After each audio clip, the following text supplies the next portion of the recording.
ये जो आपकी धरती है, ये एक पवित्र धरती है, आध्यात्मिक धरती है। ये वो धरती है जिसको एक तरह से आप कह सकते हैं कि हमारे पूरे देश की नींव डालने वाली बिहार की धरती है। आज मैं यहां आपके सामने खड़ी हूं। मैं चाहती हूं कि सबसे पहले आप अपने आप को पहचाने, अपने प्रदेश को पहचाने, ये पहचाने कि आपका जो ये प्रदेश है, इसने भारत की नींव डाली है, भारत का निर्माण किया है, भारत की स्वतंत्रता का जो संग्राम है उसकी शुरुआत आपके ही प्रदेश से हुई।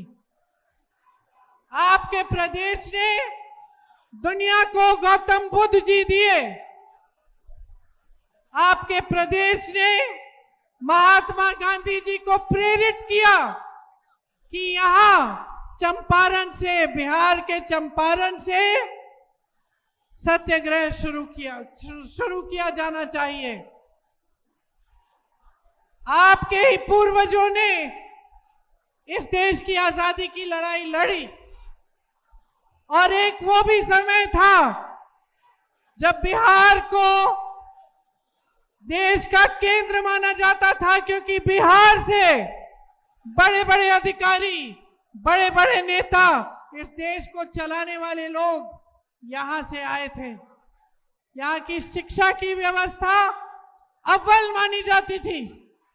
आईएएस के अफसर, आईपीएस के अफसर, आईएफएस के अफसर यहां से आते थे।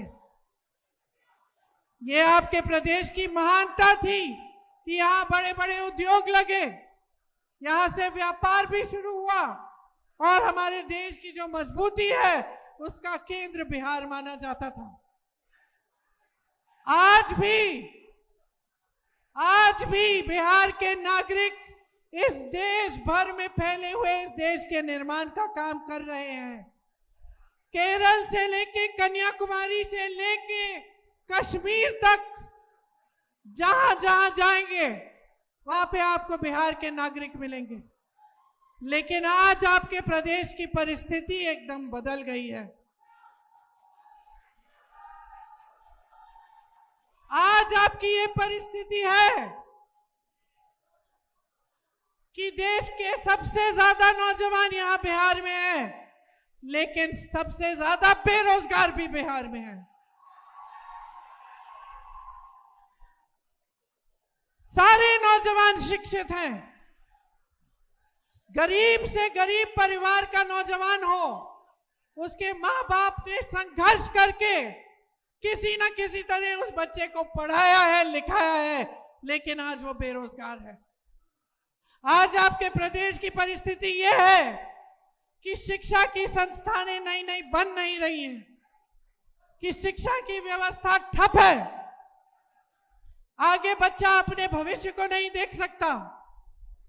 जहां वो पेपर देता है नौकरी के लिए, एग्जाम देता है, परीक्षा देता है, पेपर लीक हो जाता है, घोटाले होते हैं और उन घोटालों में नेता शामिल होते हैं। आज आपकी परिस्थिति यह है कि जहां आपके लहलहाते खेत होते थे, खेतों से किसान कमा पाते थे, आज किसान और खेती से कमा नहीं पा रहा है। दिन रात कड़ी मेहनत करता है, धूप में खून पसीना बहाता है, फिर भी उसकी कमाई नहीं होती, क्योंकि आज खेती का हर सामान महंगा हो चुका है। आपके उपज का दाम नहीं मिलता, आपको जो न्यूनतम समर्थन मूल्य है वो भी नहीं मिलता, खाद नहीं मिलती, सुविधा नहीं मिलती, बिजली नहीं मिलती, आप कमा नहीं सकते खेती से।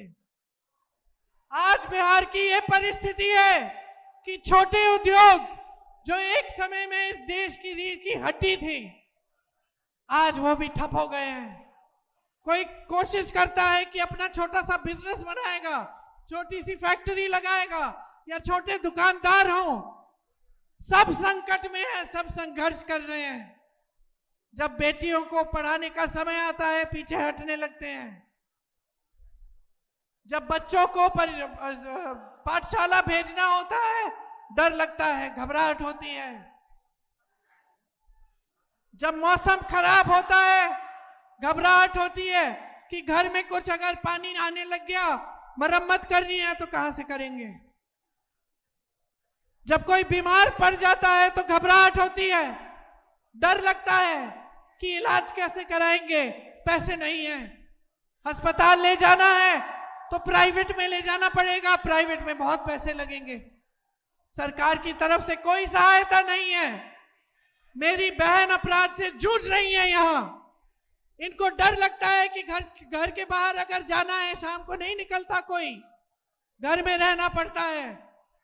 अपराध बढ़ रहा है, महिलाओं के खिलाफ, बच्चों के खिलाफ, अल्पसंख्यकों के खिलाफ, पिछड़ी जातियों के खिलाफ, अति पिछड़ी जातियों के खिलाफ और दलितों के खिलाफ 3 गुना बढ़ चुका है। कोई रोक नहीं है। यहां आपके ही क्षेत्र में बालू की माफिया हावी है, और बालू की माफिया से कौन मिला हुआ है, आप बताओ, आप बताओ।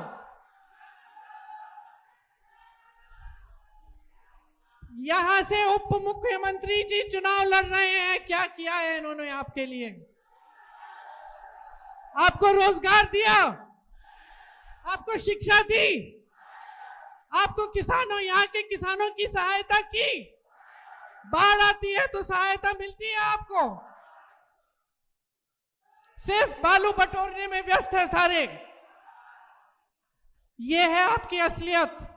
और आपको जरूरत नहीं है कि कोई शहर से, किसी दिल्ली से आकर कोई नेता यहां मंच पे खड़े होकर आपको अपनी असलियत बताए।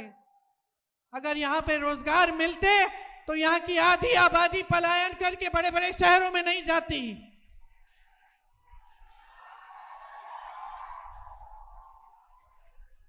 जहां जहां मैं जाती हूं दिल्ली में, अगर कोई मजदूरी का काम है या कोई और काम मैं देखती हूं कौन कर रहा है, और जब मुझे दिखता है कि अच्छा काम हो रहा है, मैं पूछती हूं कहां के हो भाई?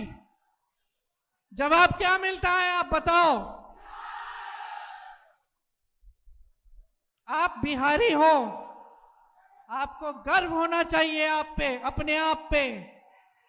इस देश में जहां भी काम हो रहा है आप कर रहे हैं, और फिर भी आपका सम्मान नहीं है, और फिर भी आपके प्रति जो भावना है आपकी अपनी सरकार की और केंद्र की सरकार की, वो एकदम गलत भावना है।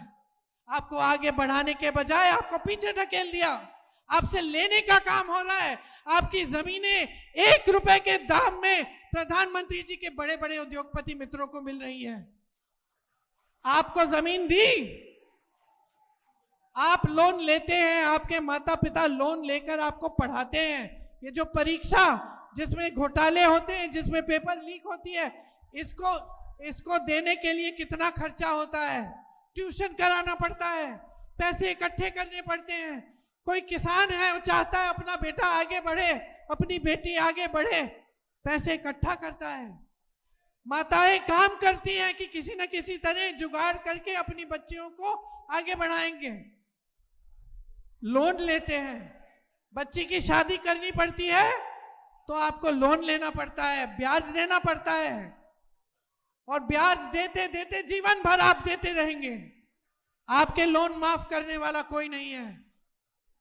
और ये बड़े बड़े उद्योगपति, अडानी जी, अंबानी जी, मोदी जी के बड़े अच्छे मित्र हैं। इनके हजारों लाख करोड़ रुपए के लोन माफ किए हैं, लेकिन आपके लिए पैसे नहीं है।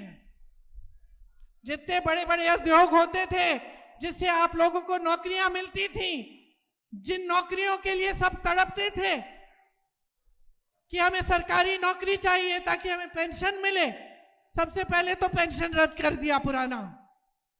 उसके बाद निजीकरण द्वारा, ठेकेदारी द्वारा आपकी सारी नौकरियां खत्म हो रही हैं। सब ठेके पे है आज। और कमा कौन रहा है, आप खुद कह रहे हो। यहां खड़े हैं नौजवान, खड़े हैं नौजवान। अग्निवीर से बताओ किसका फायदा हो रहा है। सेना का फायदा नहीं हो रहा है, देश का फायदा नहीं हो रहा है। देश का फायदा नहीं हो रहा है, सेना का फायदा नहीं हो रहा है, नौजवानों का फायदा नहीं हो रहा है, तो किसका फायदा हो रहा है? क्यों बनाई ये स्कीम? ये जो सरकारें हैं ये सिर्फ और सिर्फ बड़े उद्योगपतियों के फायदे के लिए चल रही हैं, बस, और कुछ नहीं है। इनको कुछ दिखता ही नहीं है। मोदी जी जब पूछो कहीं किसी देश में भ्रमण कर रहे हैं या फिर अपने अपमानों की गिनती गिना रहे हैं कि हमें मुझे इसने अपमानित किया, उसने मुझे गाली दी, ऐसा कहा वैसा कहा। अरे भैया रोना बंद कीजिए, आप प्रधानमंत्री हैं, इस देश के प्रधानमंत्री हैं।